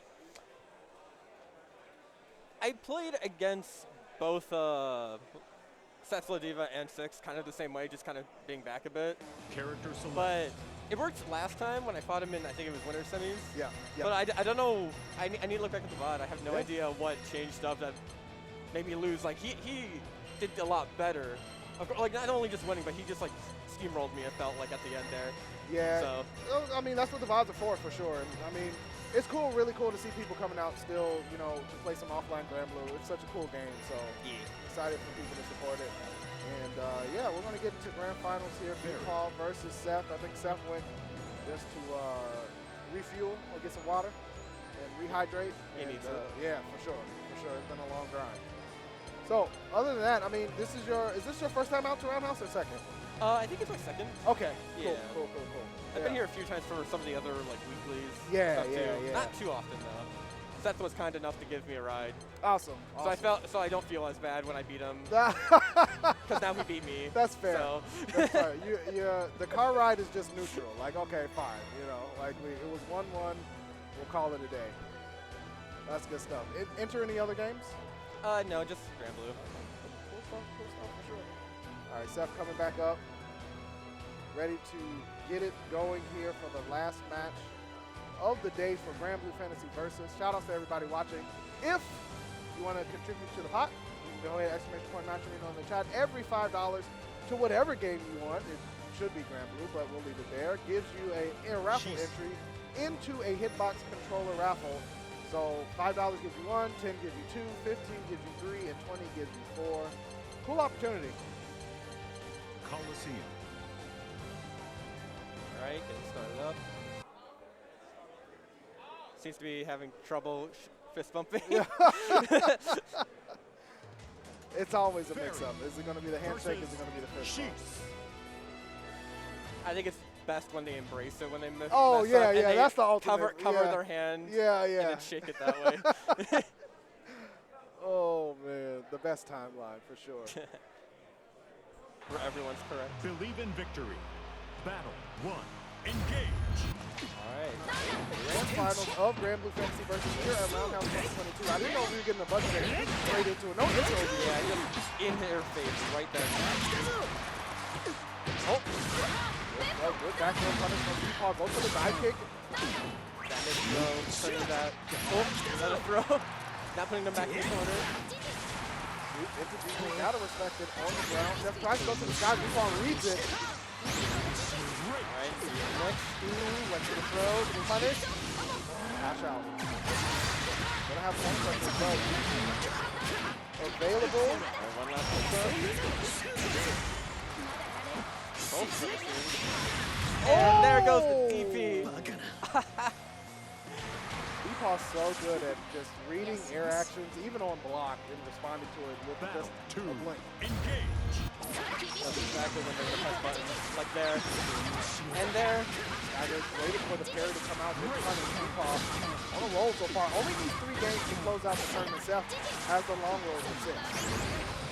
Yeah, but this matchup is very volatile for Perry just for 6 getting straight in. But it seems that Bpaw is doing super well, keeping everything under control, keeping him in the corner.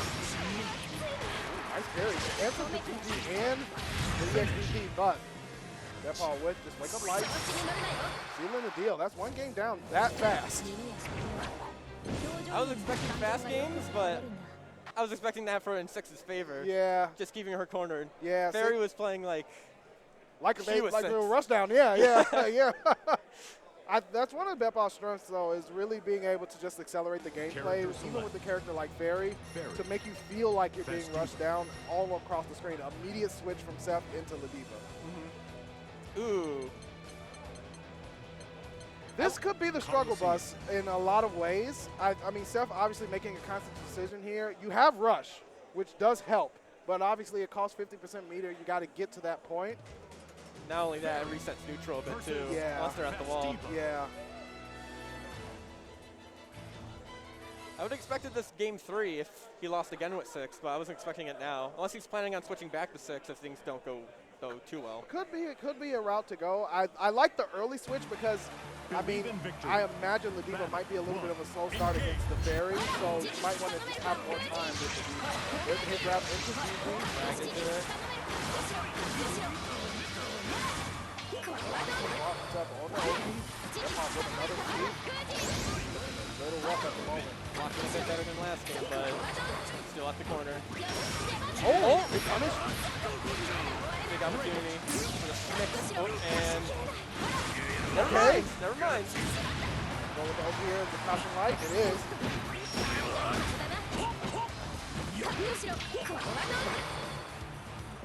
Down back with this calm collected. There's the drill kick out. Through the rush. Rush continuation here. Bpaw does have overdrive available. Won't get to use it though. All right. I stand corrected. This might have the sauce enough to beat him. I really like Seth's patience there in the mid-range space. Not committing to buttons and getting counter hit. But just walking forward and blocking at times. Waiting for the precise moments to get those little taps to either pressure with headbutt or rush him. You gotta watch for the block free get pushed into it instead. Oh, escape plan from Bpaw. Now, getting anti-air as well. Here's the setup. Just roll through. Blocking from all sides. Looking like Mario Party over here. Losing all the stars. Seth gonna have to do it the long way into the DB. Not quite, but the DB lands raw. Still enough. Bpaw, quick answer back for round 2. We're going to battle 3 for game 2.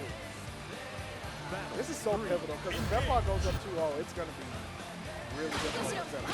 I'm expecting a long way of the character selection. But Seth does seem like the type of guy who just see how things are going pretty well right here. I'll just say that. Things are going pretty well. See that stick with the Diva. Oh, EX headbutt off of the stagger.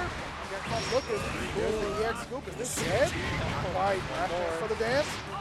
It's just a regular throw. He loves doing that. I mean, he knows it doesn't matter how much damage. He just goes for the quick, easy throw. Yeah.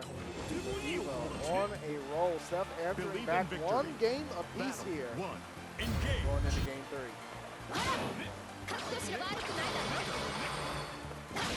Really good patience from Seth over here. He got caught on landing. Jumping in again. This is dangerous because Bpaw likes this space. This is Bpaw's space for sure. Exactly. You can tell by the way that Bpaw is waiting there that he knows exactly what Seth is thinking. Like jumping GG at the right time, waiting for the opportunity, waiting for grabs or other attacks. Yeah, the patience of Bpaw is huge dividends right now. Not quite enough to finish. Okay. Just going for it. At this point, kind of have to. Overdrive is available, but and use it for the rush extension as well. Has the corner and yeah. Exactly knew. Goes back to what I was saying. He just knows exactly what he's gonna do. He knew that jump was gonna come, or just rushing face down into his face. Bpaw now sitting on the possibility of going up 2-1 air throw.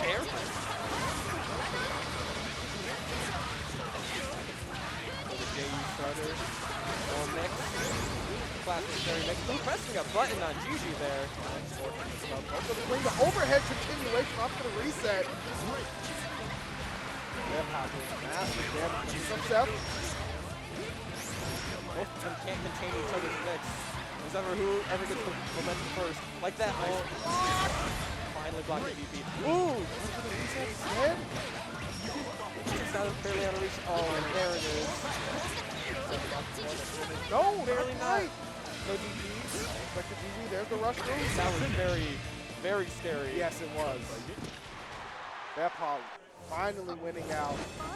Seth looking at a even larger mountain to climb. And sticking with the Ladiva. This is the character at least in this set. If Seth manages to reset again, but Maybe that's what it takes. definitely possible. Absolutely possible.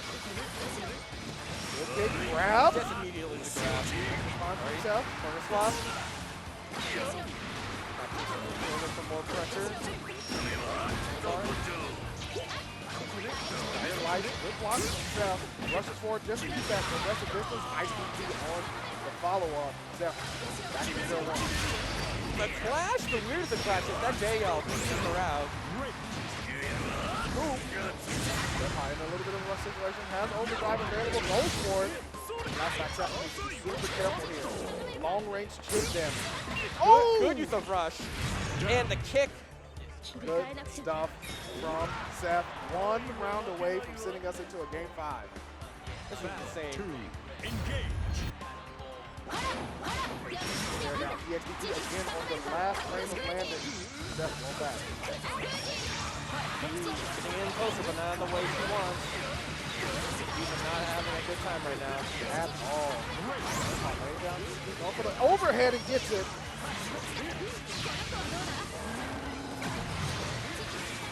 Great. Set up. For the dance. The low this time. Double low. Perfect from Bpaw. And now Seth looking at defending against the very first championship point. Bpaw's championship 3, point. engage. Definitely has what it takes. There's this momentum. Oh! Just like that, the momentum was just canceling. Yep. Another DP. EXPT shutting down Seth's offense. All reliable. There's another sweep. Just setting up the GG and the pace is creeping to a crawl into Bpaw's favor. Seth finds some options here. Another EXPT land. Insane. Seth's kind of losing his own patience right now. The reason he was doing so well before is that he was being super patient. That's how he won that game 2. But now everything's just going in. Combo? Is this going to finish? And it does. Bpaw will be the Granblue Fantasy versus champion here at Roundhouse 2022. What a set. That was incredible. That was a fantastic set from both sides. It might have been a 3-1, and it might have seemed a bit lopsided, but I think Seth was playing super well for what that matchup was. He knew how to be patient, but I think near the end he was starting to be a little impatient. Yeah. Might have been worries about losing the entire set. And I mean, it creeps into your mind, right? Yeah. Like, and it definitely happens. I think Seth played extremely well. Obviously, shout outs to all of our top 8, including you, Jukum. Congratulations for making top 8 and placing top 3.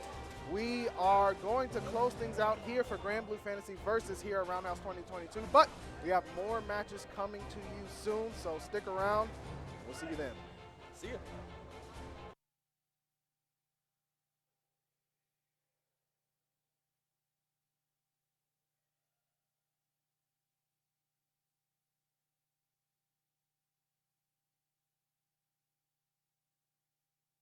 From consoles to PC.